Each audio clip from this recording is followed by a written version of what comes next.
যখন তাদের কাছে আল্লাহর পক্ষ থেকে একজন রসুল আগমন করলেন, যিনি ওই কিতাবের সত্যায়ন করেন যা তাদের কাছে রয়েছে, তখন আহলে কিতাবদের একদল আল্লাহর গ্রন্থকে পশ্চাতে নিক্ষেপ করল, যেন তারা জানেই না।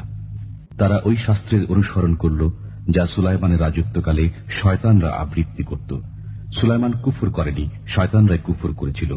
তারা মানুষকে জাদুবিদ্যা এবং বাবেল শহরে হারুত ও মারুত দুই ফেরেশতার প্রতি যা অবতীর্ণ হয়েছিল তা শিক্ষা দিত।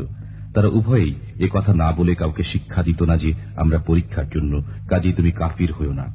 অতঃপর তারা তাদের কাছ থেকে এমন জাদু শিখত যার দ্বারা স্বামী ও স্ত্রীর মধ্যে বিচ্ছেদ ঘটে। তারা আল্লাহর আদেশ ছাড়া তদ্বারা কারো অনিষ্ট করতে পারত না। যা তাদের ক্ষতি করে এবং উপকার না করে তারা তাই শিখে। তারা ভালোরূপে জানে যে যে কেউ জাদু অবলম্বন করে তার জন্য পরকালে কোনো অংশ নেই। যার বিনিময়ে তারা আত্মবিক্রয় করেছে তা খুবই মন্দ, যদি তারা জানত।